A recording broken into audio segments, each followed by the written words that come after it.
Every motorcycle vibrates. That's the nature of an internal combustion engine, controlled explosions happening dozens of times per second inside a metal case attached directly to a frame you're sitting on.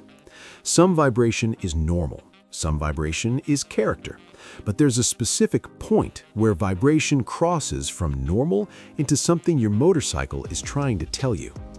Most riders feel that crossing point but don't act on it. They tell themselves it's just how the bike is. They get used to it, they adapt.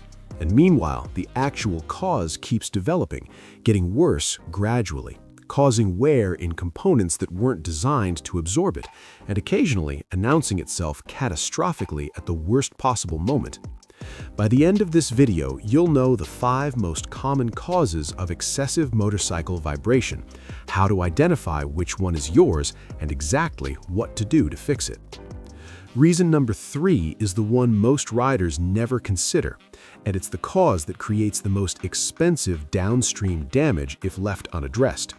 Reason number 5 shows up suddenly rather than gradually, and when it does, it demands immediate attention. Let's get into it.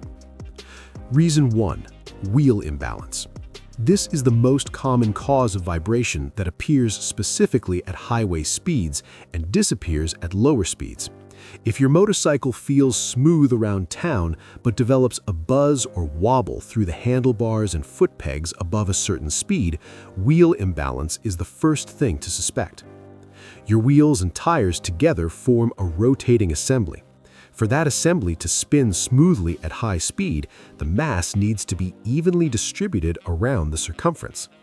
Even small variations in mass distribution, a tire that's slightly heavier on one side, a wheel with minor manufacturing variation, create centrifugal forces at speed that translate directly into vibration at speed. Wheel balancing uses small weights attached to the rim to counteract these variations and restore even mass distribution. A new tire should always be balanced after fitting, but balance changes over time. Weights can fall off, tires wear unevenly, and a wheel that was perfectly balanced 6 months ago can be out of balance today. The fix is straightforward. Take the wheel to any tire shop and have it balanced. It's inexpensive, and the improvement in highway smoothness on a bike with out-of-balance wheels is immediately and dramatically noticeable.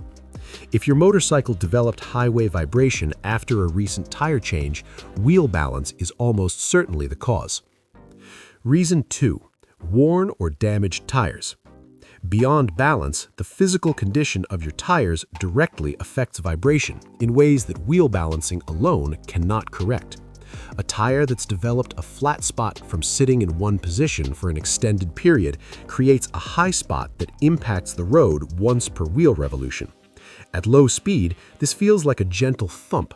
At higher speeds, it becomes a persistent vibration that worsens as speed increases. Uneven tire wear, from incorrect tire pressure, misaligned wheels, or aggressive braking habits, creates an irregular contact surface that never runs smooth regardless of how well the wheel is balanced. A tire worn significantly more on one side than the other creates lateral forces that translate into handling instability and vibration simultaneously. Inspect both tires carefully. Look for flat spots, a visibly flattened section of the contact surface. Look for cupping, a scalloped wear pattern across the tire width caused by worn suspension allowing the wheel to bounce rather than track smoothly. Look for any bulge or deformation in the sidewall. A bulge indicates internal structural damage and is a tire that needs immediate replacement regardless of remaining tread depth. A worn or damaged tire is not a vibration problem, it's a safety problem. Replace it.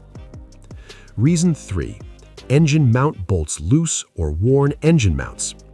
This is the one most riders never consider, and it's the cause that creates the most expensive downstream damage if ignored. Your engine is attached to your frame through a series of mounting points, bolts passing through rubber isolator bushings that absorb engine vibration before it reaches the frame and rider. This system works in 2 directions simultaneously. It holds the engine securely while isolating the vibration it generates. When engine mount bolts loosen, which happens gradually from the vibration they're managing, or when the rubber isolator bushings deteriorate from age and heat exposure, the isolation system fails. The engine can move slightly in the frame rather than being held rigidly. This movement creates vibration that transmits directly into the frame, handlebars, foot pegs, and seat. But it also creates wear at the mounting points themselves as the engine rocks against loose bolts and deteriorated bushings. The diagnostic check is simple. With the engine off and the bike on a paddock stand, grab the engine and try to rock it gently in the frame. There should be zero movement. Any detectable movement means loose bolts, worn bushings, or both. Check all engine mount bolt torque against your manual specification. Inspect the rubber bushings for cracking, splitting, or compression set. A bushing that's been compressed permanently and lost its rubber resilience no longer isolates vibration effectively. Replacing worn rubber mounts and torquing loose bolts to specification frequently eliminates vibration that riders have been tolerating for months, thinking it was just how the bike feels. Reason 4. Unbalanced carburetor or throttle body synchronization. On multi-cylinder motorcycles, this cause produces a very specific vibration character, a rough, uneven idle that smooths out partially at higher RPM, but never feels completely clean. The bike runs, but never feels refined. There's a persistent roughness that feels like it's coming from inside the engine rather than from the wheels or frame. Multi-cylinder engines have multiple carburetors or throttle bodies, one per cylinder, that must be synchronized to deliver identical airflow to each cylinder. When synchronization drifts out of specification, cylinders receive different amounts of air and produce different power outputs. The engine runs unevenly, some cylinders contributing more than others, creating an imbalance that manifests as vibration. Throttle body or carburetor synchronization requires a vacuum gauge set and is typically performed during a major service. On a multi-cylinder bike that hasn't had this done in 2 or more years, synchronization is almost certainly the single most impactful service for improving smoothness and eliminating that persistent low-frequency roughness that's been accepted as normal. Reason 5. A bent wheel or damaged rim. This one shows up suddenly rather than gradually.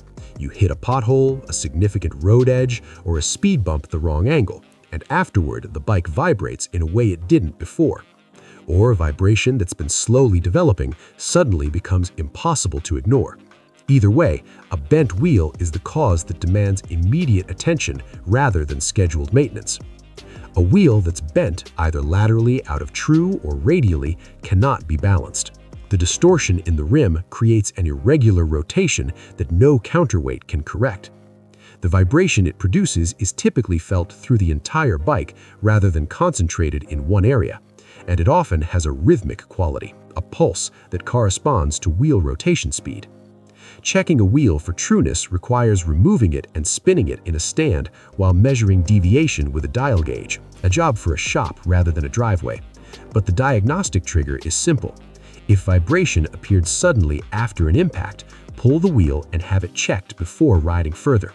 A bent wheel running at speed creates instability that worsens as speed increases, and at highway speed, an unstable wheel is not just uncomfortable, it's dangerous.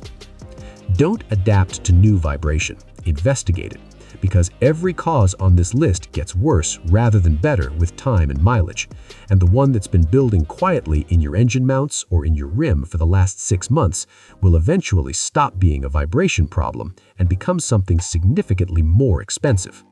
Subscribe for more real motorcycle knowledge. See you in the next one.